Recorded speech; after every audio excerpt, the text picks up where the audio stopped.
Love this podcast? Support it and sponsor today. Simply head to ozcastnetwork.com for details. Lights out and away we go. Russell does get away well, as does Max Verstappen. And Valtteri Bottas has got his teammate right alongside him already. Welcome to negative camber. No! If it's motorsport you want, then this is the place to be. All of the latest results, analysis and interviews. And a great start for car number 11. D'Alberto's got away beautifully at the start of the great race. Down the inside, Hamilton sees it coming. It's a late lunge by Verstappen, who takes the lead of the race. And now it's time to introduce your hosts, Jamie Lemure and Lee Harrison. Welcome to Negative Camber, the Motorsport Show, proudly brought to you by True Steel Frames, live from the studios of Radio Italiano 87.6 FM. Hope you're enjoying the show. Time is about 7:45 on this cold. Are you cold? I don't know. We're in the studio. I'm wearing my Uggs and it's great. I thoroughly recommend for those that are in the doing radio or podcasting, do it in your Uggs. It is a therapeutic experience. They are significantly better than your shiny red race boots, that's for sure. My race boots. We're not in Kansas anymore, Toto. Look at you, Tin Man. Which one was it that had... Lee's definitely the Tin Man with his silver ones, actually. That's quite apt. Dorothy and the Tin Man. And all the silverware that I've got. Which was the Wizard of Oz one that didn't have the brain? I was like, if I only had a brain. Are you trying to insinuate something here? I don't know. Listen, you're seeming more up to date with Wizard of Oz than I am. I just know old love in a red boots. Yeah. Click, click. How Ferrari did it look though? Like, really? Come on, man. Okay. Running down the back, yes, very. You know, if you spent more money on going to the track and being fast, you might be fast. I was pretty fast. Not just looking fast. All right, let me state a case in my defence here. Okay, so I'm on the Vega tyre, which has done 2 meets. I'm about 7 to 10 kilos heavier than the majority of my competition, and my fastest lap was about 0.3 off the guys that were finishing the top 2 or top 3. Fastest one lap, yes. Yeah. Doesn't matter. You need 15 laps to win a final. I was very consistent. Don't worry. You were not consistent. I was. You were in front, then behind, then behind, devolved, mate. Hey, mate, don't worry. We're good. Me and Rubes, we got this ready for Mr. Oh, you know how many people have got you earmarked now for the Enduro when, because... You're all done for. You're all done for. They're going to punt me out. I don't know. What do you mean how many people have got me earmarked? They're saying, Lee's talking up a big game. We've got to get onto him. I'll be like, well, he's talking a big game considering he doesn't know who's actually he's racing against. You boys just sit back and wait for the 3.8 Motorsport bus. Once Bordertown rains out, we're quick time and back. And I will beat anybody. It's fun. Me and my partner will go back to back in the Enduro. You heard it here first, folks. I just get the best out of you all the time. It's fantastic. Yeah. Fantastic. Yep. All right, V8 Supercars. So we didn't quite cover that the other week, but as we are well aware, the Mustangs were going through a huge parity adjustment again they've talked about having to make some parity amendments because of the performance discrepancy that currently exists with the Camaro.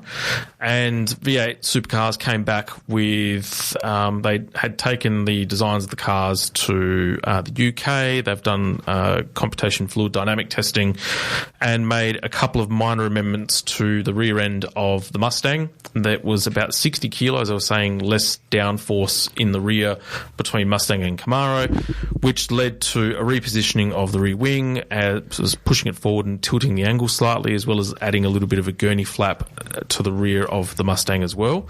So that made its debut at the Townsville 500 a couple of weeks ago, which then resulted in Anton De Pasquale taking the win on the Sunday race. Now, Whoa. I know, he had an extra set of tyres, he pulled into the pits, What you've got to understand is this, right? It's the first time all season that he was able to get speed for the duration of each stint in that particular race of the Mustang. So that was a key indicator of there was some progress made. But then after the event, they actually went out and did some more testing, but this time it was on the engine, in particular with the engine mapping. And so what Ford had come back with was actually a smaller throttle body, which is what they had wanted to have at the beginning of the season. And so this throttle body is designed to give slightly different power delivery to the engine, but also allows for less wheel spin for the Mustang drivers, especially coming out of corners due to that engine mapping, which is therefore meant to preserve a bit of extra rear tyre. So overnight, and obviously today, we had the Sydney night race, and a lot more competitive, I felt anyway, between Mustangs and Camaros. There were 4 Mustangs in the top 15. They were there or thereabouts. That's the thing. They were there. You are aware that you do podcasts with Mark Scaife Jr. Lee. Like, you're not going to get much. Guys come from the Supercars. Like, I'm as holding as they come, and even I can see it's rigged. When I say there or thereabouts, in previous races we're talking gaps of 10 or 15 seconds. But for the majority of it, Cameron Waters, prior to fairly or unfairly getting the pit stop-go penalty, unfairly, was only 1 or 2 seconds and holding that gap between himself and Brody Kostecki, who admittedly was on another planet last night in that Camaro. Why? We're in 2023, yeah? Why are we still running cars up and down an airplane strip to do downforce testing? Well, that's the thing that I'm critical of. So I was speaking to a really, really good mate of mine that has got... Mark Scaife. No. He and I, we're buddies. Neil. But, yeah, Neil. No. So a good mate of mine's got a very, very close relationship with Trudy and Tim Edwards from Tickford Racing. And we were having a catch-up last week at the track because his son's just taken up go-karting. And, for him, it's more the fact that, and I raised the point with him too, that Adrian Burgess and the team at Supercars had a year and a half to actually get this concept right. And why is the aerodynamic testing only being done in a straight line at a drag strip? And then they were doing heaps of runs at probably the least technical track in Australia, which is Queensland Raceway for the majority of it. Yeah, they were doing some demonstration runs at all of the other events to promote the product, but you're not going to get useful data that way, are you? So, but then also the Mustang, in terms of its appearance, changed between what we saw at Bathurst last year when they released Gen 3, or 2 years ago, which was the previous model, and now brought out a new model Mustang, and there was some differences in terms of the aero package as well. So, you could say that, I just think of someone of Adrian Burgess's experience, and I'm going to put this out there, and there's probably more to the story than I even know, but from the outside looking in, it's not a good look. The perception is not a great look when you've got these volumes of issues, when you've had an extensive amount of lead time to get it right. But it's been like this throughout the history of V8 Supercars. You go back to, remember Roland Dane's fight, build a better car. Penske went out and built a better car, and suddenly let's hobble the thing back. It's unfortunately, since day dot, V8 has had a Holden slant. Yeah, and it goes all the way back from when they introduced the V8 formula. Yes. Between the VP Commodore and the EB Falcon. Well, how many years did the Holdens run with the McPherson strut? Yeah. And then they changed Project Blueprint. Yep. Then you had, Falcons having to be hobbled when 1995, for example, they had to have their front spoilers trimmed. Yep. To allow the VR Commodore to go up to speed. So, unfortunately, though, when you've got people that have got powers that bring dollars to sponsor events and use their platforms to, how can I be blunt, shit can the sport.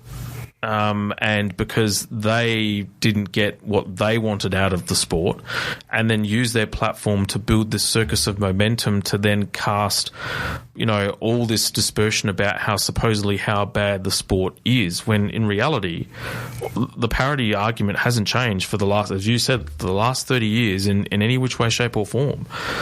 So, and I don't want to name names, but it's pretty obvious who I'm talking about. P and A is his initials, and the rest is up. From there is the rest of it. But I'll look at it this way: he and a group of people were trying to bid for Supercars, and obviously Race, which has got a Mark Scaife involvement in it. God bless him. Oh my goodness! To actually have to take ownership of the series. But I look at it this way. We're talking about a person that's clearly invested a lot in the sport, but then bought a car to supposedly race in the series when he didn't even have a confirmed entry to race in the series and has now actually sold it back to AAA.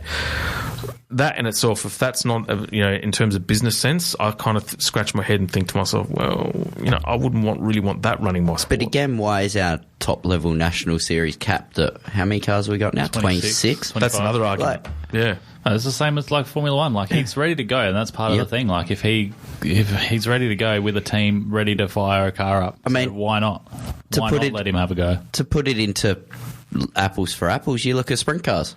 Cottrell went out, bought a sprint car. Next week we're racing against Robbie Farr. Yep. That's open. You can rock up and buy a car and race. Yep. There's no reason why our top bitumen series should be restricted to...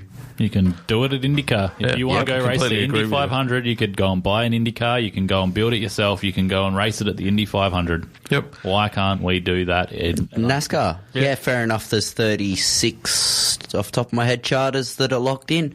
You still get 50 cars roll up to most meetings trying to qualify in. Yep. It's why V8s are we limited ourselves? And you can give me all the stuff about pit space all you want, but they seem to make it work at Le Mans with...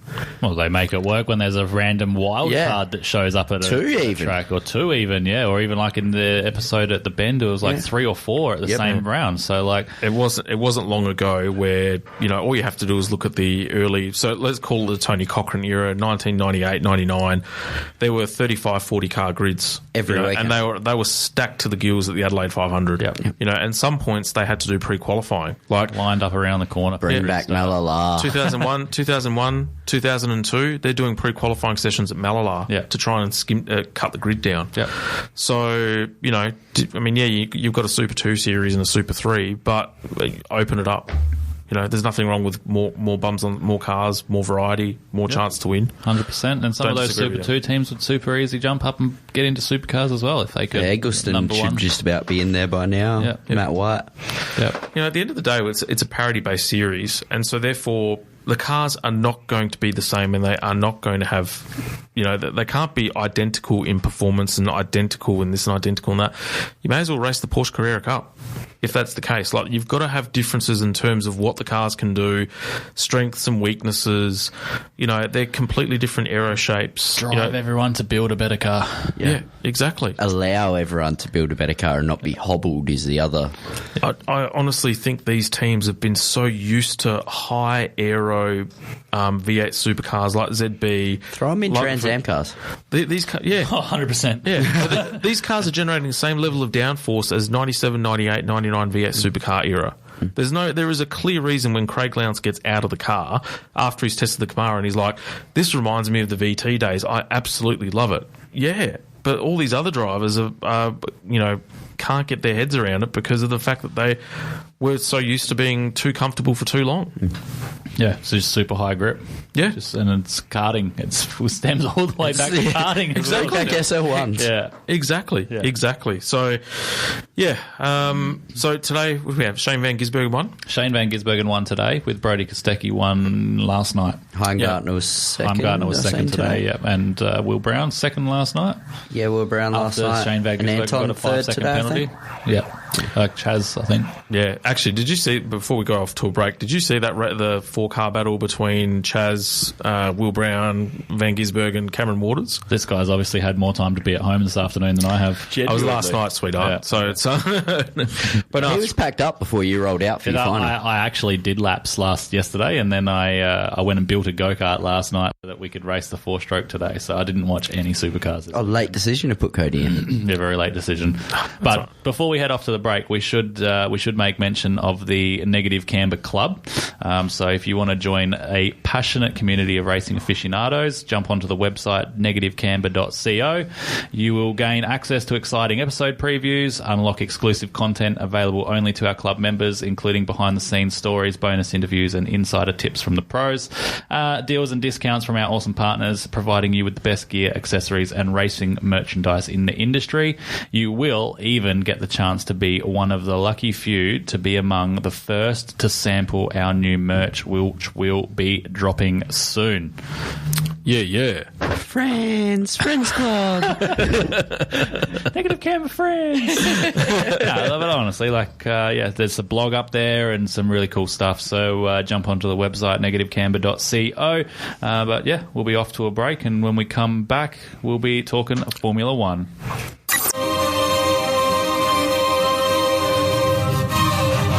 You're listening to Negative Camber.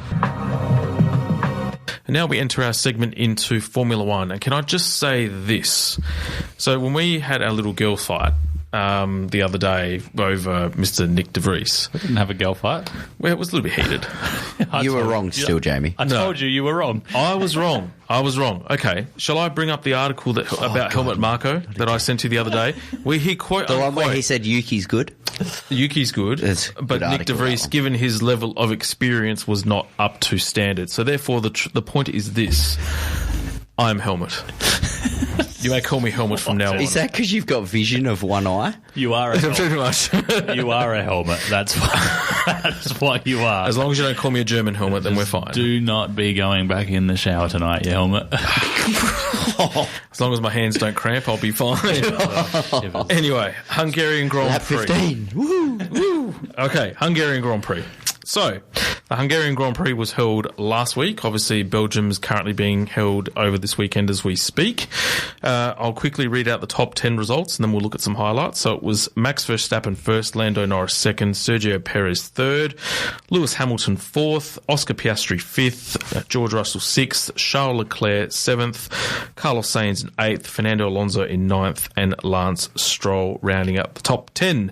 Here are the highlights. And we go racing for the Hungarian Grand Prix. Good Lord for Max Verstappen. And immediately they're going to go wheel to wheel. Side by side they go into turn one. Will we go three wide in there? Verstappen has the inside line. Max Verstappen has the lead of the Grand Prix as he runs Lewis Hamilton wide. And what a move to the inside for Oscar Piastri, who moves up to second position. Hamilton from pole down to third. An amazing getaway. The two Brits go wheel to wheel. Verstappen has the lead. Then it's Piastri. Then it's Lando Norris. No grip, no traction, no drive for Lewis Hamilton.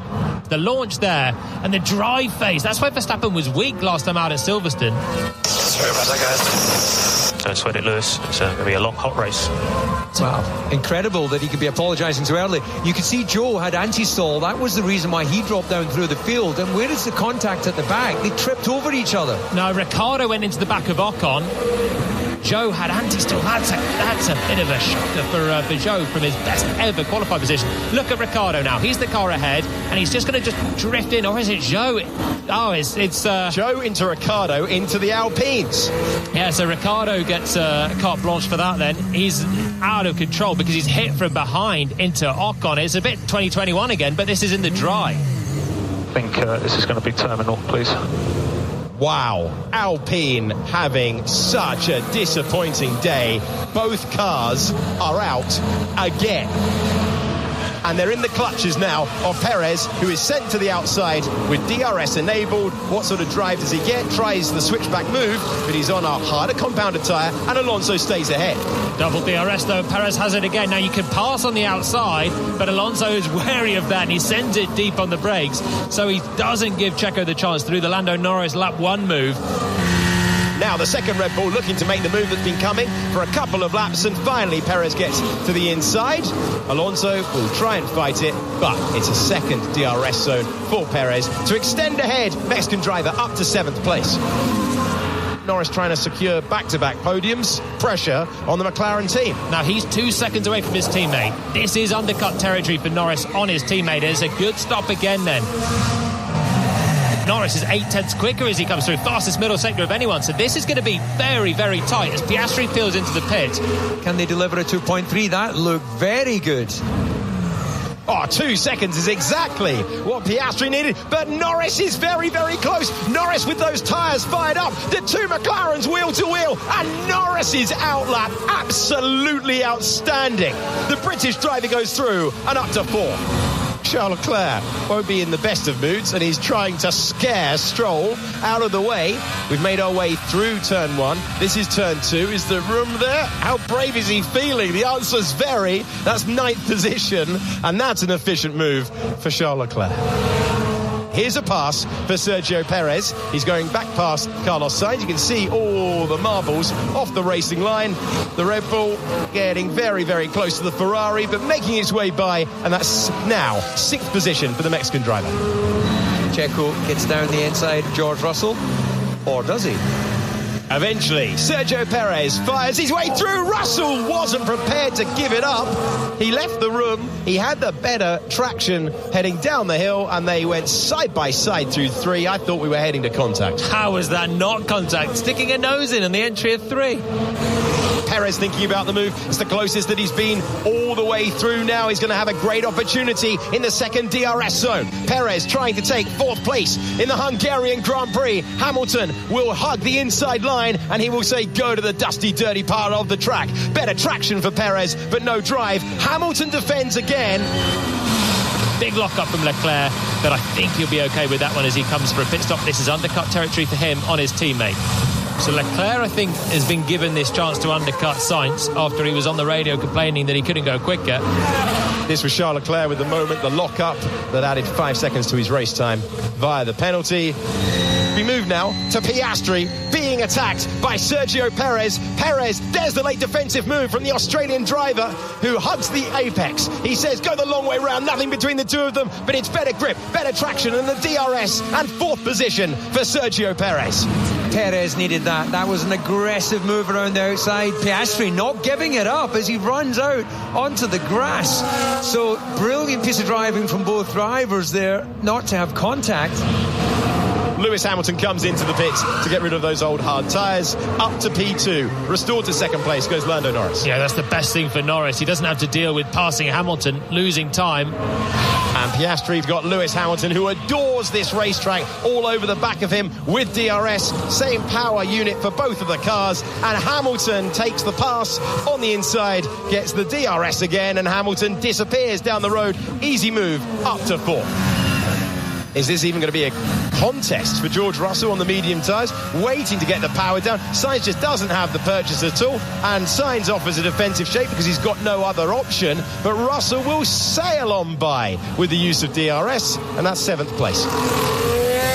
Now here is Logan Sargent. He was under pressure. He had Tsunoda in there, and round he went. Round goes the Williams driver, and through went Tsunoda and Zhou Guanyu as well. Maybe a bit of lack of concentration for Sargent late on in the Grand Prix. Turned it in, had a little hit of throttle, and it just upset the tyres. Red Bull round the final corner on a day to celebrate for the team and driver. The Dutch driver has dominated once more. 7 victories in a row for Max Verstappen, who wins the Hungarian Grand Prix. And that long-standing record is gone. 12 wins in a row for Red Bull in Formula One. They take the consecutive win record away from this team, from McLaren. And I don't think McLaren will mind too much because they are resurgent in the hands of Lando Norris, who is on his way to just his 8th Formula One podium. What an outstanding drive once again. He lost the position to his teammate at the start. He calmly retook it in the pit stop sequence. Lando Norris back on the 2nd step of the podium. What a July he is having. And across the line, Perez recovers from 9th to 3rd, chased all the way by Lewis Hamilton. Not a bad race car, is it? Controlled that beautifully. Congrats. Well done, mate. That is win 44 for you, 12 in a row, and that is history. What an unbelievable rocket ship that was today. That was so enjoyable to drive. Unbelievable. Well done, guys. 12 in a row. Unbelievable. I think everyone can be really proud of that achievement, but also with today. That was unbelievable. Thank you. The runaway championship leader. You could hear the smile in his voice. Let's go to Lando. Let's go! Yeah, baby! 12 in a row for the magnificent Red Bull Racing team, who extend their lead in both championships once again. And we were reminded of the driving prowess of Lando Norris, who looks the driver closest to Verstappen. But that said, no one is close to Verstappen at the moment after another entertaining Hungarian Grand Prix mastered by the Dutchman. It breaks my heart to hear that McLaren of 1988 has finally had their record broken by Red Bull. just so sad. That sounded like it was like an obituary piece. Better Red It was Bull an than obituary. Mercedes. Well, look, it's well, you know, look, at the end of the day, 12 straight wins or whatever it was, irrespective, is still an amazing achievement because you've actually got to win the race. How did and you've got to Michael do it just not 12 get it straight done? times. I don't know. I actually thought that Ferrari managed to do it in Michael 04. literally took wins straight out of Ruben's hands how many times? Yeah, no, I don't think he was like as dominant. Like the team were not as dominant as what like Red Bull, Mercedes, and that McLaren was. Like I think they got to like 8 or something. Yeah, because I mean Schumacher did have was it 2004? He'd had the title wrapped up by round 10. Yeah. Which was he won the championship in France. Such was their dominance. But I haven't seen First. yeah, the glory years, German man. success in France. That's rare. I know. And now it's for the History Channel with Lee and Biscuits. Yeah. Yes. So, but look, Red Bull just on another planet. I haven't seen a car dominate a series or a race or a championship probably since, even more so than Mercedes at their peak. I'd go as far as saying Williams 92, 93, McLaren 88. Waiting for the Scaife reference to get thrown in here. Oh. No, I'm talking Formula One now. HRT. Well, yeah, you could. Let's go that. Era. Let's get the golden era. Ugg boots and 2007 vintage HRT jumper. Just saying. No, they obviously set a record for a reason. There hasn't been anyone this dominant before. So, but just imagine what Red Bull would be like if they had a driver. Second driver. Yeah, they probably have the Constructors' Championship wrapped up by now. But what would happen to Verstappen's psyche? Would it elevate him to another level, or will we see the Max of Simulator quality where he's turfed someone off the road because he's had an easy fit? I feel like Max would be less bored. I feel like Max would be less bored. I do agree with that one, but I feel like we would see quite a good intra-team rivalry. Yeah. I think it would get heated. Rossi Jorge levels. Yeah, provided you that seat was given to someone who's going to give the attitude back, not just sit there and have it. Yeah, you reckon Nando? Yeah, like Nando, or I mean, he's getting too old for that jazz. Can we bring Seb back? I reckon no. Lando's probably got the guts to go about it, but they're too good of friends off track, so I don't think it would work very well. Maybe Oscar, maybe Daniel Ricciardo, which I'm still tipping he's going to be back in that car by the end of the year. By the end of the year? Oh yeah. Checo's one major schlong stand away from being out. Didn't he do that in the Hungary? No, didn't he do that at the sprint last night in the West? Yeah. Didn't he gravel trap himself? I didn't actually watch the sprint. It wasn't as bad as Hungary's escapade though. That was rookie. FP1. Yeah. I was sleeping into race for today. Yeah. So no, I did because they delayed it by half. You know what? Now this grinds my gears, right? About Formula One. What is the point of having full wet weather tyres if you're going to roll around a safety car for half an hour was still to whinging. then go into intermediates? Gasly was still whinging about it. The fact that they went green, these guys are getting a bit. What's the point of having a full wet weather tyre there? We just need to remember what's happened the last couple of times. It's been pretty wet at Spa. Look, it only takes a couple people to die. However, though, 98 was easily the worst conditions ever, and they sent them green twice. Yeah, look what happened the first time though. Well, actually, to be fair, that 1998 start line incident, I'm actually surprised that no one walked away seriously injured because there was some cars. Half of them ran away. They were racing back to the spare car. Well, if you actually watch it again, Tora Takagi in the Tyrrell has just ploughed through all of them. He had no brakes. He had, kamikaze. So I get that. Yeah. I get the safety aspect of that, but I mean, for God's sake, it's motorsport. Yeah, but part of it is the risk element. Otherwise, you may as well just. We don't need people to be dying. That's don't crash. As a race control person, as a race director, you've got that on your psyche as well as on your conscience. You are responsible for the safety of the event, and if you feel that that's unsafe, you've got to take all of that. And to be honest, like what was deemed unsafe at Spa may not be the same as what's deemed unsafe at, say, somewhere like Hungary.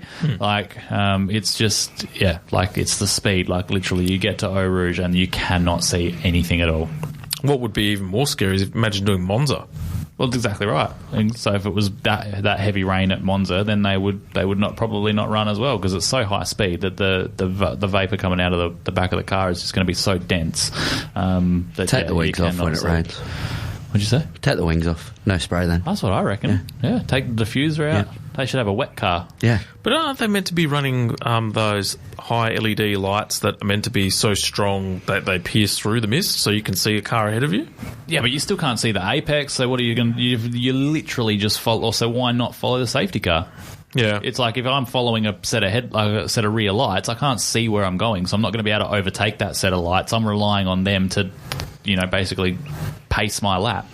I guess nowadays we've got halo, high side cockpit, so, yeah, okay. All right, valid point. It's maybe it doesn't need to be done for a full half hour to the track's almost at that tipping point. Well, it does. I don't think it needs to be done until the track is at the tipping point for intermediates. Like, that's probably 2 or 3 laps. You need to give them that window. Like, do I come in now and do my pit stop, and then I've got to do two or so laps on the intermediates, or do I keep going and come in a couple of laps? Yeah. And that was interesting last night with that part of it thrown in too. Yeah, exactly right.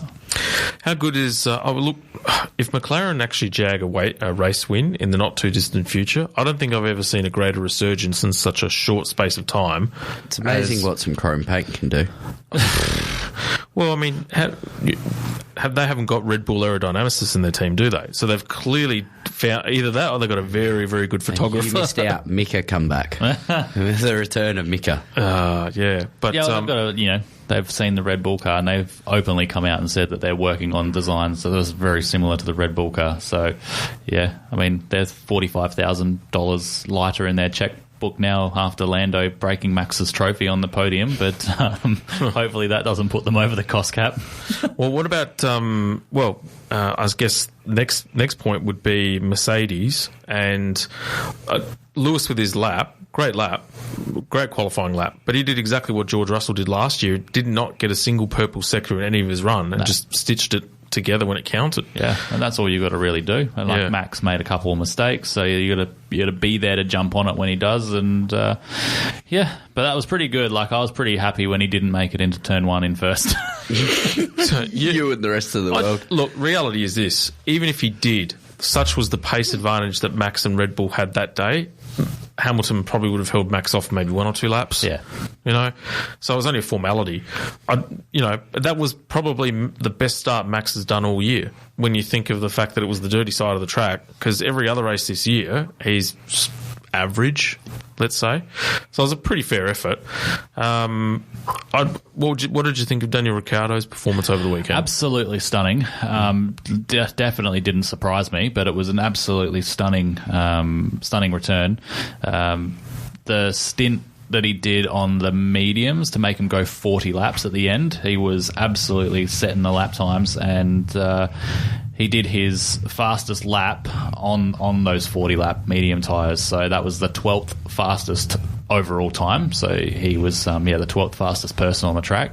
So that's not bad. Like, imagine what he could have done if he had a new set of softs. Imagine what he could have done if he didn't get shunted off the track in turn 1. Imagine what he could have done if he was in Perez's car. Exactly right. Well, I mean... And so they're saying, like, that, they were saying that Spa was really going to expose the weaknesses of that AlphaTauri for Daniel, because Daniel really likes a car that he can brake to the corner, where that AlphaTauri's not been like that.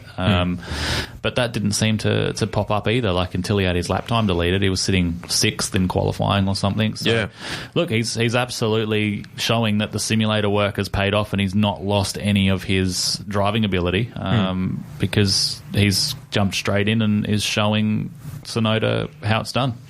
I would love to if I had Christian Horner right next to me here, the first question I'd ask him would be, what were these bad habits that you felt Daniel Ricciardo had developed from his time away from Red Bull? Driving around problems. So the McLaren wouldn't have got into corners like the Red Bull did. So the braking technique would have been different. The steering input techniques would be different, and maybe some of the buttons that he was using, some of the tools on the steering wheel to try and overcome some of those issues. Maybe they were not what he would see in his own car.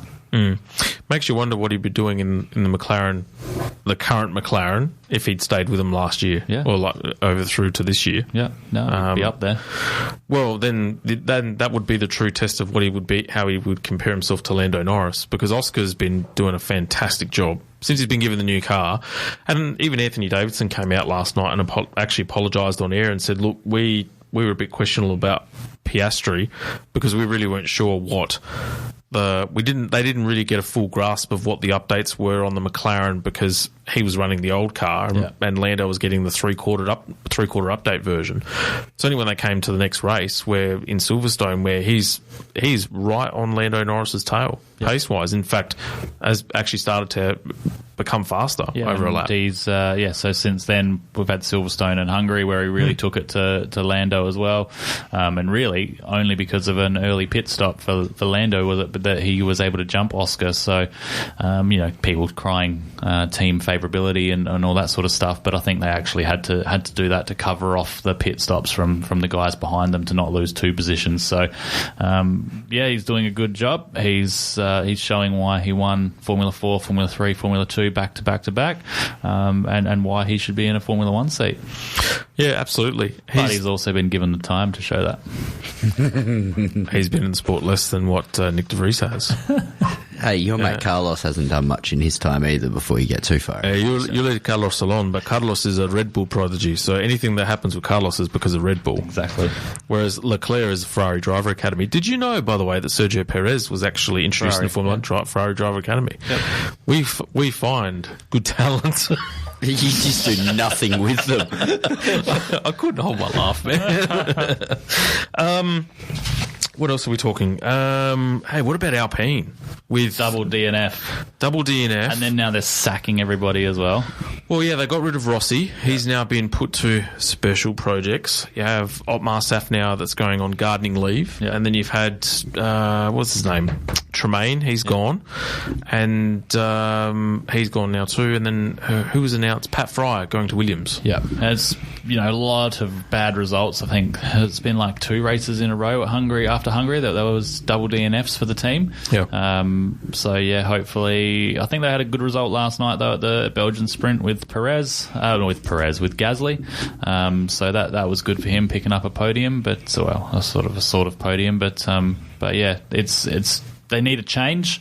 They should have been they were targeting to be the 4th best car of the year, but they're not even close. So. That team's been more or less a she-show going back to when it was Renault. They've never fully gotten on top. Like you think back even when Kimi came back and it was Lotus. Yeah. They had it all there and didn't blew do themselves. With it. Yeah, and it's just a repetitive cycle with them. Yeah. It's weird. I mean, they've got the budget and they've got the capability. For me personally, I didn't even know why they'd actually changed the brand to Alpine. I kind of think they should have just stuck with Renault. Alpine's the performance division of Renault anyway. Yeah, exactly. But I'd love to see Gunther in there. You reckon? Yeah, I reckon Gunther needs a change. I think he's over Gene. Yeah. Mind you, Haas are really hard to predict at the moment. Like, Hülkenberg's driving out of his skin. Yep. One lap specialist, you'd probably want to say. Oh, like even in the races, he's doing fine. It's the car that's letting him down. He's underrated, Hülkenberg. Yeah, he is absolutely Le Mans winner. Yeah, can steer. Just if they put him in a good car so that he could show what he could do, put him in the Aston of this year and get rid of Lance, far out. Aston have gone backwards now over the last 3 or 4 races too. Yeah. Nando's not happy with the current tyre. He's said it quite a few times now. Is that the 24 spec tyre that they've used in Silverstone? Yes. Yeah, they've said that's Red Bull and Aston have taken a step back since they introduced that tyre. Red Bull have taken a step back. That's a laugh. You're having a laugh? No, the gap was closed, and then Red Bull brought their updates and have gone faster again. Yes, well, actually, I'd be keen to hear, because Helmut's, our mate Helmut, my boy, he's come out and said there's at least 3 teams that have gone over the budget cap again. Yeah. So I'm thinking, well, how does he know this information? And is he trying... Oh, could you imagine if they came out again and it was Red Bull? No, I think the FIA leaked it first and said that there was potentially 3 teams that have gone over the cost cap and they are investigating it. So that's, I think, what Helmut's going off on. Are you aware of the other investigation that's been raised? What's that? So where Lee's trophy is from today? Oh, that too. Yeah. Apparently, a couple of teams are questioning where Helmut Marko fits into the Red Bull cost cap. Well, yeah. Because technically he's a part of the F1 team, but his salary apparently does not appear in the... Well, let me throw this hypothetical at you then. Let's play devil's advocate. So what happens if the FIA release the findings and Red Bull are in breach of the salary cap or the cost cap? Again. What do you do? Because they got off lightly last year. What happens again if they get done again? You'd have to strip them of titles and points, surely. A thing that the NCAA have got over in the gridiron, and they've only ever done it once. It's called the death penalty. They shut down the program. Yeah. That program shut down for a year or 2 or however many before it can restart. Yep. It doesn't need to be that extreme. Yep. But you would suspect the accurate penalty would be something like Adrian Newey gets a year's holiday. Take a big part of that Horner. Yeah, I think they definitely for a year. If teams are going over the cost cap, they need to be a lot harsher with the penalties. Like the CFD stuff ain't going to hurt Red Bull, especially this year now. So if it needs to be championship even next points, year now, even next year, because they've had so much time this year to start focusing on next year's car because this car was so good. Yep. So it needs to be harsher. It needs to be like championship penalties for the constructor. You can't go against the driver, so the driver still needs to be able to be in a contention for the world championship. But the constructors' championship obviously hurts the payout for the team at the end of the year. So I think if they were to get a deduction of the championship points, I think that's probably a bit more of a deterrent rather than a slap on the wrist and, you get to lose some wind tunnel time. But that's where taking out a principal or a designer or take out that key person, that's going to affect the team way more than a 20-point penalty in the... I mean, you could probably give Red Bull a 20-point penalty this year and it probably wouldn't matter too much if Perez was on the ball. I guess it really depends on how well... I suppose the easiest one would be, step Newey down for 12 months. But I guess... you'd have to find out what and how they've structured that design team underneath him. Whether he's literally just, that looks good, we'll sign it off, right? Or whether he's still really intrinsically involved in designing. Well, that's what you take the chief designer or the team principal or whatever one is. Yeah. Yeah. I reckon we need to take a break. And when we come back... The search for Lee's trophy. We'll have to go around the world to find that.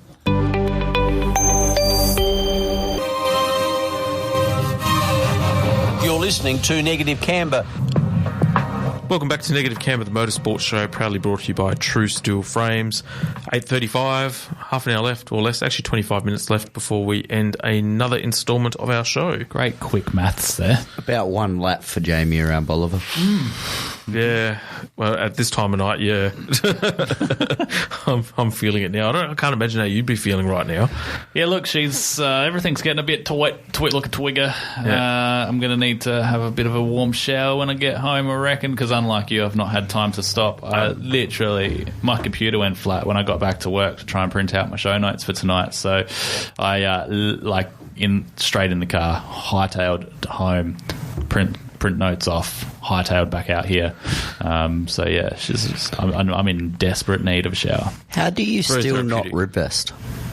I just can't. I don't know if it's something to do with the shape of my abdomen. And have you tried a ladies rib vest? I can never get the straps on the shoulders or like one without straps on the shoulders for the rib vest to sit low enough that it protects me from the seat, where it doesn't then only cover like an inch of my rib in the seat. So like if every time I hit a bump, I end up sitting like on top of the seat because of the rib vest catches on the seat. So I put up with this pain because I've not found a rib vest that I can wear.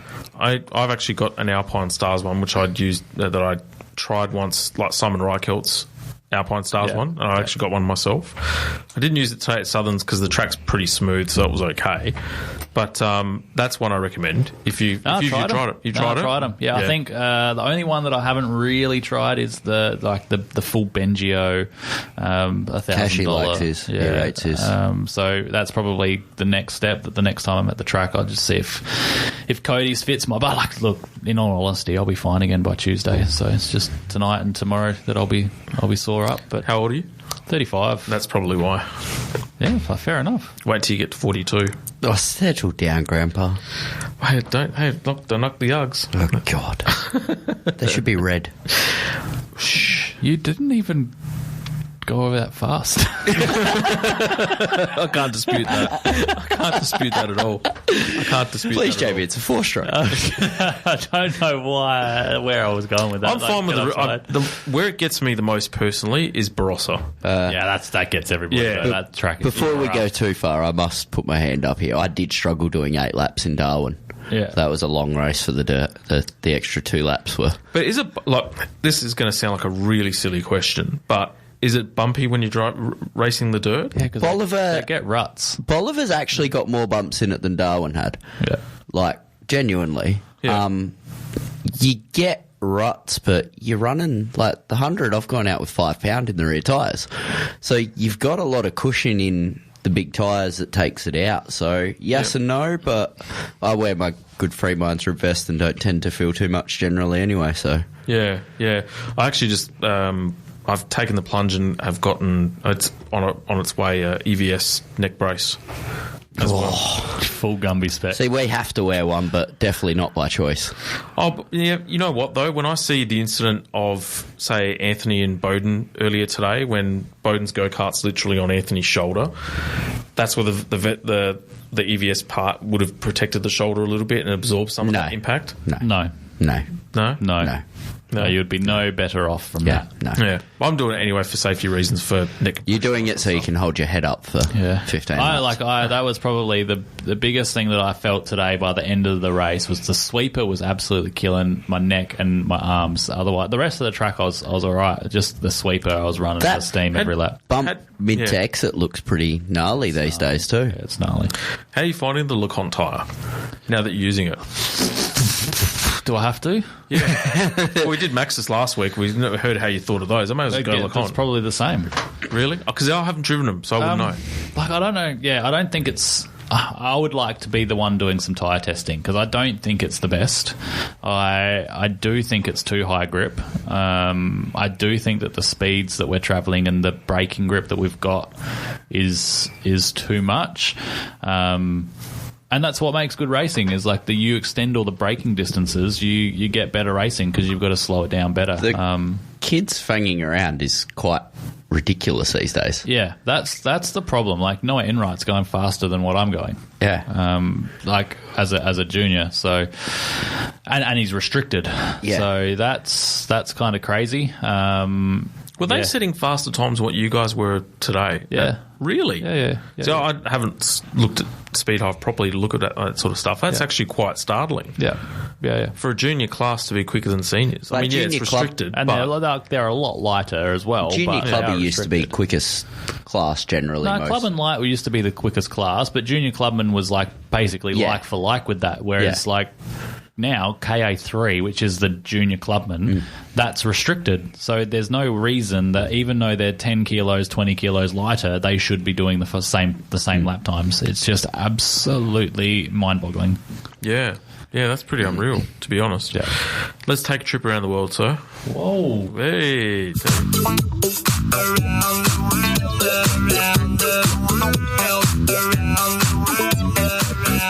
All right, we will start with NASCAR tonight, and 2 races have been held in the NASCAR Cup Series, with events taking place at New Hampshire Motor Speedway and Pocono Raceway. Martin Truex Jr. has dominated the race held in New Hampshire after leading 254 of the 301 laps. It is one of Truex's most favoured tracks, with him leading a total of 768 laps around the 1 mile oval in the last 9 races at the venue. It marks the 3rd win for Truex this year as he beat home Joey Logano Logano and Kyle Larson. Denny Hamlin took the honours in a controversial finish to the Pocono 400 after the final round of green flag pit stops, in which Larson and Hamlin took only 2 tyres. The pair found themselves running first and second on track with 7 laps remaining. Hamlin got to the inside of Larson and drifted up the track, collecting the number 5 Hendrick Chevy and spearing it into the wall. Hamlin then cruised on to take his second win of the year and the 50th of his career. It was not a popular win with the fans, however, as by the time the driver of the number 11 car had made his way back to the front stretch to celebrate, he was already being booed by fans, with some even having thrown bottles onto the racetrack. Asked about the boos coming for him during the interview, Hamlin said, "I love it. I thought we have the best car, honestly. The strategy worked out well. The crew chief just kept getting me more towards the front. This car was really fast from practice." So he did not absolutely care about the boos. Tyler Reddick was second across the line, with Martin Truex Jr. third. Kyle Larson slipped down to 20th. Joe Nemechek and Austin Hill won their respective Xfinity races, while in the truck series it was Kyle Busch who won in Pocono. In other NASCAR news, it has been revealed that Supercars stars Shane Van Gisbergen and Brody Kostecki will line up on the grid for the Verizon 200 to be held at the Indianapolis Motor Speedway. Van Gisbergen will return to Trackhouse Racing Project 91 team, while Kostecki will race a third Richard Childress racing car run by long-time partner Mobile X, which is owned by Peter Adderton. That race will be held on August the 13th. Back-to-back victories in IndyCar now for Joseph Newgarden in the doubleheader held at Iowa Speedway has seen the Team Penske driver trim the championship deficit to 80 points with 5 rounds remaining. In race 1, Newgarden led home his Penske teammate Scott McLaughlin and Arrow McLaren's Pato O'Ward. In race 2, it was much the same dominance from Newgarden as he swiftly dealt with McLaughlin and Will Power on lap 32 before surviving a late race restart to lead home Power and his title rival Alex Palou. The double win in Iowa sees Newgarden remain unbeaten on ovals this season. World of Outlaws, Brad Sweet and David Gravel are tied at the top of the standings in the NOS Energy World of Outlaws series. In the most recent run of events, Logan Schuchart and crowd favourite Rico Abreu were the ones to see the checkered flag first when the schedule visited Williams Grove. The series is currently at Weed Sport Raceway before heading to I-55 and then one of the flagship stop on the events, the Knoxville Nationals. WRC news, Carl A. Rovanpera was drawing comparison to WRC great Sebastian Loeb with his total domination of the Rally Estonia. The Finnish driver won 15 out of the 21 stages, including a mesmerising 13 in a row as he clean swept Saturday and Sunday. Rovanpera romped to victory by a staggering 52.7 seconds and claimed his 15th power stage win from his 55 attempts since joining the WRC. Thierry Neuville was second, while the pre-rally favourite Ott Tänak was effectively taken out of contention before the rally even started when he incurred a 5-minute penalty for an engine change after one pass through the shakedown stage on Thursday. F2 and F3, Formula 2 was in action alongside the F1 held in Hungary that we were just speaking about. Dennis Hauger was victorious in the sprint race, while in the feature race Australia's Jack Doohan put in a dominant performance. Doohan had earlier qualified pole for the feature race and finished 10th in the sprint. Freddie Vesti still held a 9-point championship lead at the end of Hungary there. And we've just learnt that Doohan also won the feature race tonight after starting 11th. So good old Jack Doohan putting in a good performance there.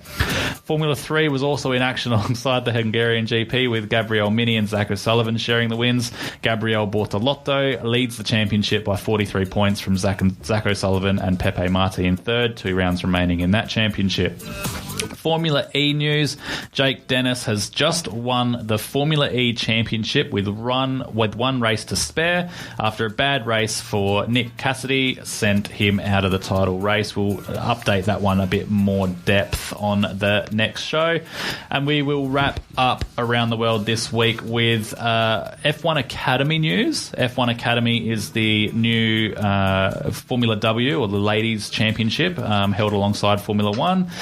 All 10 teams in the F1 Championship will have a presence in the F1 Academy next season, with each team needing to nominate one driver to run in the livery found on their F1 car.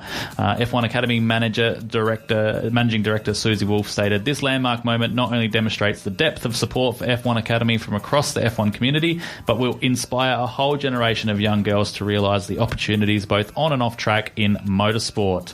And it has also been revealed that the F1 Academy, which uses the Tardis Formula 4 cars, will also race exclusively as Formula 1 support category races in the 2024 season. So some good news there for them. It's about time is all I can say. We talked about it long enough. How long have we been talking about women in motorsport for? Let's say 12 months? Oh, a little while, yeah. Yeah. And finally Formula 1 have actually embraced it. So they had embraced it. Like when I was in Miami, W Series was a support series there. So it is being embraced, and I think they're racing alongside Formula 1 at Austin this year for their season finale in the F1 Academy. So yeah, it's getting there. Hopefully they get some decent drivers from this crop, and yeah, can make something happen for one of them to try and climb up the ranks. I just think it's going to take it to that next level, in terms of, you've heard of W Series, but you don't hear a huge amount unless you're like really actively following it. Now it becomes mainstream, so to speak. Yeah. And now that you've got all the teams invested in it as well, this is probably about as good a chance as ever been that there could potentially be a female driver racing in the, let's call it the main game. There's been girls fast enough to get there. Yeah, absolutely. Lack of support, and it's good to see that there's finally a bit of, like you said, mainstream support. Yeah, definitely. They might actually be able to build some sponsorship up to help them pay the bill to get into the next categories. You look back, and going back to when we were kids, there was Lotta and things like that kicking around over in Europe, and Leah Unsworth over here. Yep. So there's always been a couple of fast girls there. They've just never found the support to get them to the next stage. Yeah. Well, let's hope that actually turns around. Fingers crossed. Fingers crossed. Keep our fingers and toes crossed for them. Here's a theory for you. Going by today's racing, 4 consecutive races where drivers spun a chain? Yeah. What's your theory behind that? Because I've never heard that before. Now you could say preparation. You could say preparation, and that's obviously a component. But 4 different Riley Fortainer. I obliterated a chain yesterday too. Yeah. How? Kirpin. Do tell. Kirpin. Yep, dropping wheels. Because you come out of Wakefield now and there's no curb there on the exit. And fair enough, we shouldn't be dropping wheels, but there shouldn't also be a fucking... Before we go too far, though... Leading 2-inch deep gap from the edge of the road to the grass. Yeah, absolutely. Noah's innocent in all this. That was 100% Simon who forced that but the other 3 people that dropped chains weren't. No. So, like I said, I literally snapped a chain in half, clean in half yesterday, and just because you'd come out of Wakefield, you slightly drop a wheel on the right hand side of the curb there, and you've got like a 2 centimetre drop. Even more than it's still not backfield. So not level. Like it needs to be. So, and even again coming out of turn 2, it's a massive drop there. So the curbs aren't quite wide enough that it gives you that leeway to drop a wheel onto it. Which again, I guess, if there was a concrete wall there, we were in it anyway, so we'd be damaging the car harder. But yeah, it's just gonna tear stuff up. Well, just imagine how much chains for that sort of a thing. It's a deterrent. Yeah, well, imagine how much faster turn 1, turn 2 would be if you had the extra runoff coming out of that section like you used to. Turn 2 would be the faster part, but then does that help you set up an opportunity for more passing into turn 3? Well, yeah, interesting. I don't know whether was there. I can't remember in our case whether there was passing in the 4 strokes today. It's gone a little bit of a blur. But were there many people having a crack at turn 3 in your class? It was so crap offline. I had a pretty big. In race 1, I had a pretty big send down there. Yeah. And I just blew past the corner. I went from 8th to 1st, and then I just went past the corner a little bit. Yeah. So yeah. It was pretty crap offline. I was actually in sending some little postage stamps down into Tyson's. That's always cool. That's the standard spot. Get a good run on someone out of the S's, and Ben found himself with a soddy cart parked alongside of him in there as well a couple of times. But even offline, so to speak, right on the inside, there was actually still plenty of grip where you could actually really brake late and not lose the rear. Yeah, but more people run that line even on like practice days when you get the new drivers into the sport that don't actually know where the race line is and run so narrow that they rubber that line in and, mistakenly. But not so much into Wakefield. Into Wakefield, it's pretty clear where you've got to be. And with all the people that drop a wheel off coming out of turn 2, then they drag all of that stuff down to Wakefield with them. So it doesn't get clean ever because someone's always dropping a wheel off. Question for you, lads. All right. 10 minutes left in the show, and I haven't had any jokes. 7.5. Your driving today was a joke enough. You praised me. So what does that say about you? 5 laps. I praised you. 5 laps of a whole day's worth of effort. Right. So in all your years of watching motorsport, global, what is the best race that you've ever seen and why? I couldn't put an exact on it, but no doubt a midget race of some description. Mm-hmm. We were talking before, best kart race is probably, I think it's 92 at Bolivar Nationals, Clubman Heavy. Some big heavy hitters driving up and down the field. Yeah, I couldn't put an exact meeting on it either, or an exact race. Like, there's just so many going back that. I remember seeing a really wicked midget race at Speedway City when the Australian title was on there. When Ryan Jones upset old mate. Yeah, that was pretty gnarly. That had 6. That's super sedan race at 1 o'clock in the morning. They ended up starting. Jeez, and they had, I think, 6 or 7 cars drop out, but that was at one point 10 different cars could have won that. Yeah. Any demo derby, they're always good fun. Do they still do no close state title derbies? Yeah, they do. They still do demo derbies. Yeah, wow. Close state title at Monado. That would have been good to watch for you. No, I wasn't that great. It was sportsmen if they meet. What about you? You haven't chimed in here yet. Me? Mark Scaife. No, actually.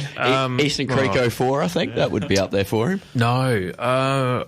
I would probably go as far as saying there's been a couple that stick to mind, but they've actually been Bathurst races. Nah. But I look at it not.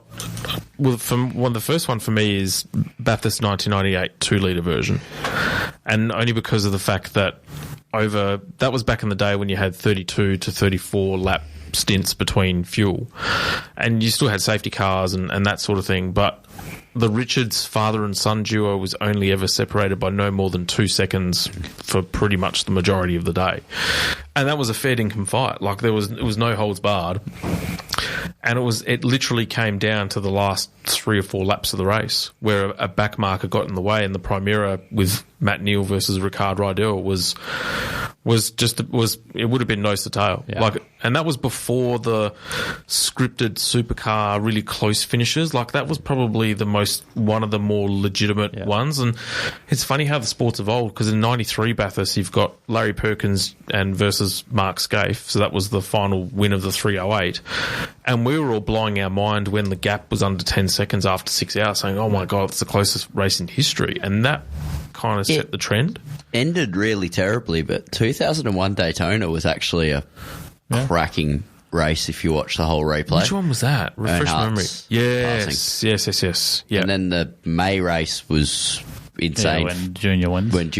But is that because if that race sticks out for you as like your favourite, let's call it a favourite, is it because of the sentimentality behind it? No, it was genuinely a good race. Like Tony, everyone forgets that race, but Tony Stewart literally rolled over 3 cars on the back straight. Yeah, wow. It was.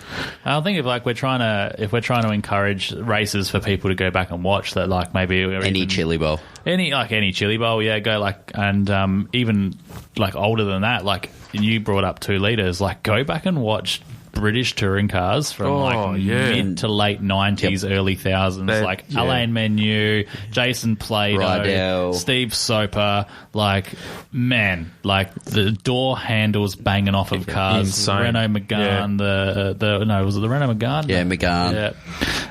The Nescafe, Laguna. The Primeras. Yeah. Well, and you know what? The funny thing is that people were sort of spruiking about the Australian Touring Car Championship being, amazing racing. You watch the British Super Touring, the Super Touring era, and that was a 10. And let's not forget, they were $300,000 race cars they were playing. They weren't touring cars. They were banging doors. The 2000 Ford Mondeo, that was Pro Drive, so that was like the final Super Touring era. Each car was built to a $2 million budget. Yeah. Anyone, some serious toys. Like F1 level technology at that point in time, which go is back ridiculous. and watch it. You will not be disappointed. That or any chili bowl. Any chili bowl. If you're not followed dirt racing, chili bowls, where it's at. Yeah, I've actually got the another really cool Super Touring race, and you would have seen it, and the one that springs to mind is the Australian one, Lakeside 90... Is that John Bauer? No, Lakeside 94 Super Touring with Brad Jones and Paul Morris and Tony Longhurst at Lakeside. In the Coke BMW. Yeah, well, they've gone 3 wide going into the Southern Loop. Brad Jones in his Audi or something? Yeah. And you had Darryl Eastlake doing the commentary as well. Oh, that's nostalgia 101 right there. Yeah, now I'm showing my age. You're old. I am old. So, but yeah, that sort of stuff is for me, for sure. Yeah. For sure. No, so, like I said, go back and just watch some of those Super Touring races, Chili Bowl. There's been plenty of classics if you're looking to expand your horizon. Yeah. British Super Touring was where it's at. Can you imagine the V8 Supercars is like Gen 3 with racing of that caliber? Could you imagine the crying? Oh. Actually, can you thank your wife to be for the garlic? I really appreciate it. Apparently you'd understand it was a I do. You would. I do. Yep. I do. I'm actually she should know my devout love of garlic. I feel this was a way of warding your vampire-ness off. What does it say that I got the cloves and you didn't? That's it. You guys are. She must have liked your salami, Jamie. On that note, folks, we are off for a couple of weeks, and then for our next instalment, really. So I've got a trip to Sydney in between all that. Good on you. Thank you. Thank you. My black tie. I'll take some photos for my black tie event. From your black tie event, yep. We'll be back in 2 weeks with Spa and wrap up the Supercars properly. And, yes. Yeah. Hopefully there'll be almost another round of Festival State Cup up by then. And might even be in for some 100 Open action from up Blanchetown. You know what? I'll leave it on this. We'll actually find out how good SVG and Brody Kostecki are when they race in those cars on ovals, because if they actually do really well, I'll take back everything I said about SVG. They're on the road course, Jamie. Are they on the road course? Yeah, at Indianapolis. Well, there you go. No wonder they're saying they're the favourites. I mean, 1-2. You know what? I'd be surprised if they didn't get 1-2. Yeah. It'd be disappointing too.